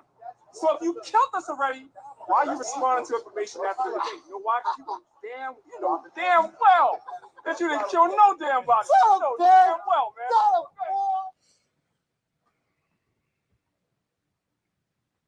You know, my man did a PowerPoint on King James, but he ain't addressed Diana, Queen of the Fairies, that King James is scared of. So that's all I wanted to show you. That we've been arguing this for years. This dumb nigger, I'm gonna call it. This dumb nigger didn't read the book either. None of these guys read the book. You know who read the book? I read the book because I wanted to know. I read the book. Now we're gonna read the book together, and I already showed you guys where to get it. Let's go. Daniel. All right, we're gonna skip this clown. It's another clown. So, ladies and gentlemen, we have the preface of the book right here. Nice to read the cover of the book, right? But how about actually reading the preface? Let's start here. Let's see what the book is about. Just check the time. Yep, we got time. Okay, let's go.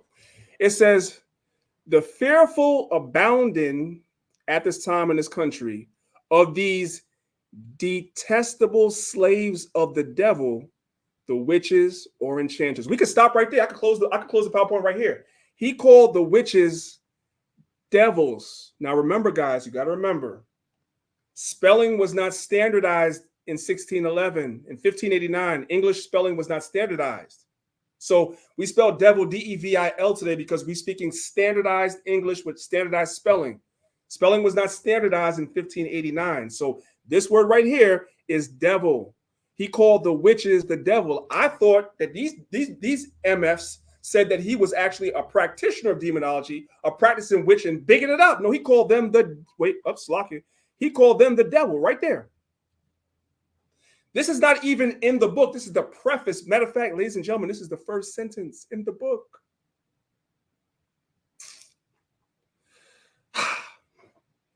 These detestable slaves of the devil, the witches or enchanters, hath moved me, beloved reader, to dispatch in this post this following treatise of mine, not in any wise as I protest to serve for a show of my learning and engine, but only moved of conscience to press thereby so far as I can to resolve the doubting hearts of many, both that such assaults of Satan are most certainly practiced. What is he calling witchcrafts? Assaults of Satan. I thought he wrote the book to bring it up. And that the instruments thereof merits most severely to be punished. Ladies and gentlemen, the reason why he wrote this book is because he sat in on the trials of the witches. There were trials. Why were the witches on trials? Because one of them tried to kill him. So he's like, you know what? Just like if somebody kills somebody, God forbid, in your family or friend, whatever like that, you're going to show up into court to hear the testimony. You want to know why you did what you did. So he sat in on the trials where the witches were on trial, one of them for trying to kill him. And he wrote a book about it. See, we're reading the book. They didn't. And Polite was dumb enough to stand in front of me and didn't even read the book. What an idiot. Let's keep going. Against damnable opinions of two principally in our age, whereof the one is called Scott, an Englishman is not ashamed in public print to deny that there can be such a thing as witchcraft, and so maintains the old error of the Sadducees in denying of spirits. The other called Viziers, a German physician, sets out a public apology for all these craft folks. Okay, let's just go down a little bit to the highlighted portion. It says, my intention in this labor, meaning the reason why I wrote the book, is to prove two things, as I have already said. That one, that such devilish arts, wait, I thought they said he was bigging it up. Such devilish arts have been and are. The other, what exact trial and severe punishment they merit. In other words, the reason why he wrote the book is not only to understand why they were doing what they're doing, but also to explain why they were going to be punished, which means being put to death. Why? What book is this from? See at the top? Demonology. How come I read it and they didn't? This is at the preface. Now, you guys can see all these pages that I have here. This is from the book. Like I said, I went over this in the academy. I ain't going over it today. Let's go to the end. Let's go to the end of the book. Right? This is on page number 92. Let's read this paragraph right here. It says, this strange discourse before recited may perhaps give some occasion of doubt to such as shall happen to read the same, and thereby conjecture that the king's majesties would not hazard himself in the presence of such notorious witches. Like they were trying to figure out why did he even want to attend the trials? But let's keep going. Least thereby might have ensued great danger to his person and the general state of the land, which thing in truth might well have been feared. But to answer generally to such, let this suffice, that first, it is well known that the king is the child and servant of God, and they but servants to the devil. Who's servants to the devil? The witches. He is the Lord's anointed, and they but vessels of God's wrath. He is a true Christian and trusteth in God. They worse than infidels, for they only trust in the devil, who daily serve them, till he hath brought them to utter destruction. But hereby it seemeth that his highness carded a magnanimous and undaunted mind, not feared with their enchantments, but resolute in this, that so long as God is with him, he feareth not who is against him. So we saw the preface at the beginning of the book, and we saw the conclusion at the end. Ain't no worshiping, no witch, no witchcraft or demons and nothing else. It was written about the trials that the witches were on for doing all types of things, including trying to kill him. That's what the book is about. Is everybody? I want to make sure everybody's clear on that. Was that clear? If that was clear, guys, put one in the chat. I want to make sure everybody understood that. Hey, Priest, while you checking the chat, if I may say also, I read the book, and it was like not a treatise per se, but he had another I think it was a duke or somebody like that, a nobleman, and he was having a discourse with him, and he was asking him, yo, why is the fascination? And King James was telling the nobleman, like, yo, these people are Satan's children, man. We have to really get rid of them. You know what I'm saying? And he was like, listen, I approach it almost like on a scientific level as to why would somebody be involved in witchcraft? Why would somebody want to condemn their soul?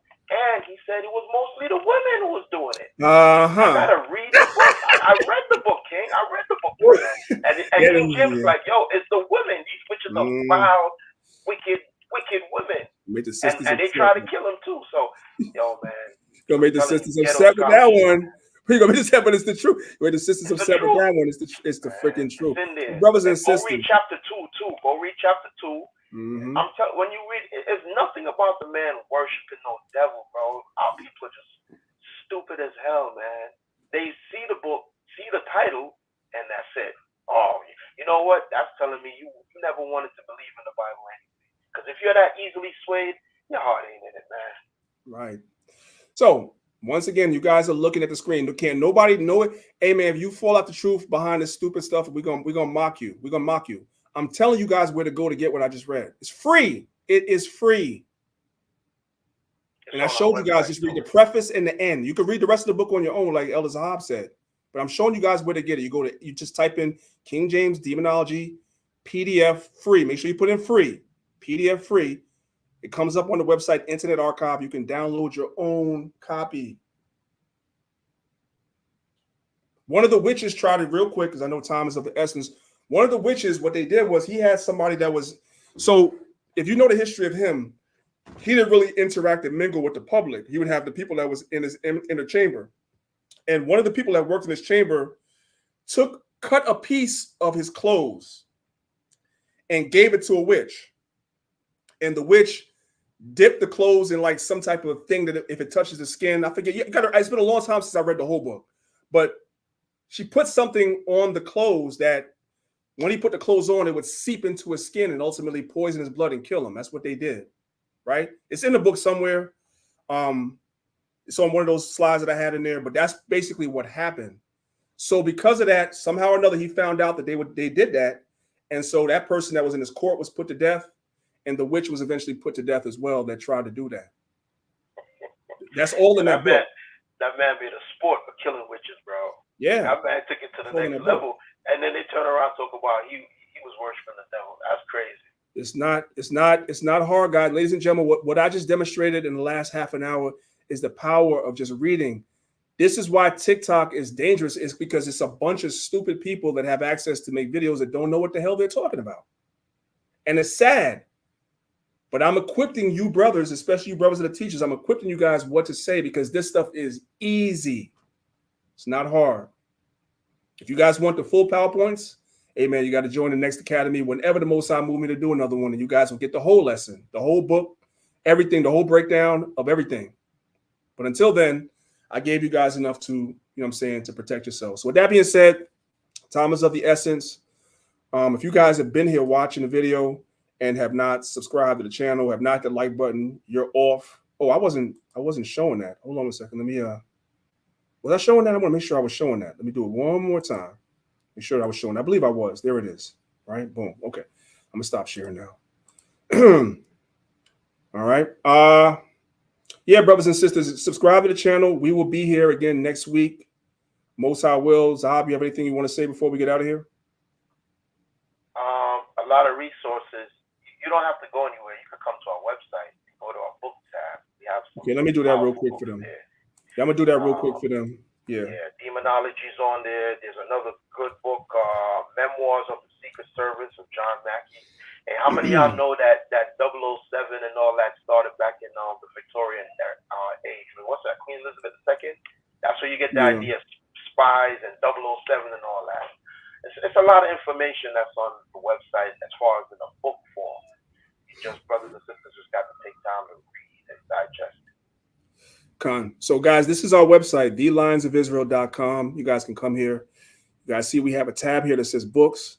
And so what we did was we got a lot of books, so there's plenty more we have to add here. But when you click on the tab that says books, you guys will see a lot of the PDFs of the books that I might talk about in some of my classes. You have the Encyclopedia of Jewish Diaspora. You have Whence Come the Black Irish of Jamaica. That's a great book. It shows you that the blacks that were in Jamaica and in Barbados were shipped from Europe during the time of Oliver Cromwell, when we stopped ruling, when they beheaded King James's son, Charles I. And Oliver Cromwell shipped a lot of our people down to Barbados and down to Jamaica, right? That's real history. Anyway, that's a lot of that is in this book, right? Memoirs of the Secret Service of John Mackey.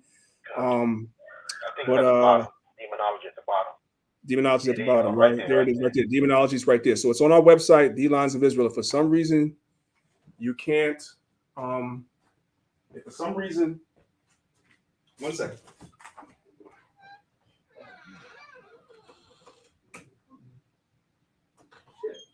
Hey, brothers and sisters, if you're in New York City again, come out to Times Square later on today. Unity Camp. A lot of powerful camps are going to be out there for Peter Lord will. This weather hold up. You don't want to miss it, man. It's a lot of powerful camps. A lot of powerful speakers going to be out there. You know, wake our people up. All right, according to the scriptures. So if you're in New York City, come on down. Yeah. So anyway, brothers, and sisters, give me a second. Just looking for something.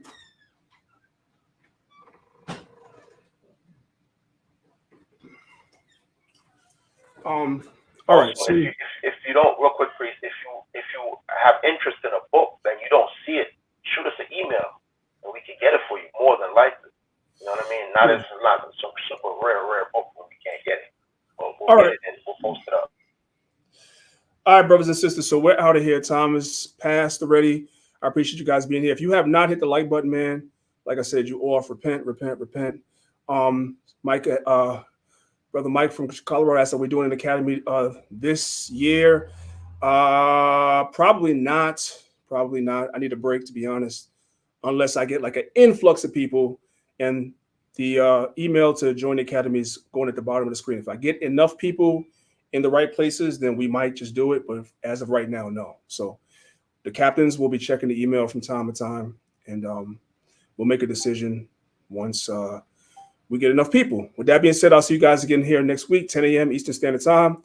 And we will, Most High will be down in Times Square this evening doing our thing. You heard? All right, so with that being said, new video from our Captain McGunn. We're out of here. We'll see you guys next time. Shalom. Yo, Priest, what's good, man? Yo. You got all this new merch. You got music people waiting on. Elite Elements. What's good, man? You know, I need a place to put my business. I'm going to talk to McGunn, but this is perfect timing with him getting those buildings. I think that's him calling right now. Yo, what's good, King? Ain't nothing, man. What's good? Nothing much, man. I'm looking at a property right now. Oh, yeah? Looks like a good deal, brother. Hey, Con. Meet me at the office. All right, I'm here with Priest. Alright. No doubt. Shalom. Shalom.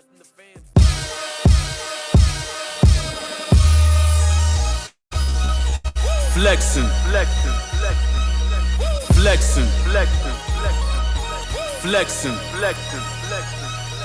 If you keep the most high laws, then you flexing. If you out teaching in the streets, then you flexing. If you keep it real no matter what, then you flexing. If you strong in the brotherhood, then you flexing. Yo. I'm back at it, using the wise tactics. Write expenses off, which saves me from the taxes. I'm chilling, relaxing, watching many actions. Stay away from drama to avoid backtracking. In the meantime, I'm here keeping the commandments. Authentic, no capping and no caption. Property upon property, that's how we cash it. Hold up, let me talk to him. Make investments from the money that you save. Discipline and wisdom both combine is what it takes. A calculated risk is what we call playing smart. Learn the knowledge cause the system keep us in the dark. People get in debt to go to college, end up as a worker. Wages not matching the expenses, makes no sense. Always keep your high clause in your heart. After all, God's children was chosen to be set apart. You heard that? After all, God's children was chosen to be set apart. If you elevating all the time, then you flexing. If you the type to stay on your grind, then you flexing. If you help the poor when you can, then you flexing. You the type to execute a plan, then you flexing. Then you flexing. Yeah, listen. Quarter juice, quarter chips was a whole meal. Now it's the best steak after landing good deals. Wouldn't change for $1 or a couple mils. An Israelite is who I am and it's not for sale. For all the good things, there's the price to pay. Knew the worst was 2009 and I'm here to stay. Once again, let me talk to him. Alright, so after all this, all we need is the financing. Well, I have a hard money lender. All they require is 10%. Okay. What about seller's finance? I mean, I could try to talk to the seller myself. Sounds good. That's even better. Fine. Bought another property, I guess I deal with bricks. Tag me in when the reserves turn over the bricks. A businessman, I just happen to be in the truth. We holding camp, and that means the line's on the loose. Roaring loud, many times we've been on the noose. No peace for the heathens, not even a truce. Looking like a mill, smelling like a mill, walking like a mill. Confidence is over the ceiling, that's how I'm flexing. Yeah, that's right, that's how I'm flexing. Repping the most high while I'm flexing. If you the peacemaker when there's beef, then you flexin'. At the same time, war ready, then you flexin'. Your fringes match nice with the fit, then you flexin'. If you bumpin' this in your whip, then you flexin'. An Israelite for L-I-F-E. Yeah. An Israelite for L-I-F-E. Yeah. An Israelite for L-I-F-E. Yeah. An Israelite for L-I-F-E. Praise the Most High, Kum Yasharallah. Praise the Most High, Kum Yasharallah. Praise the Most High, Kum Yasharallah.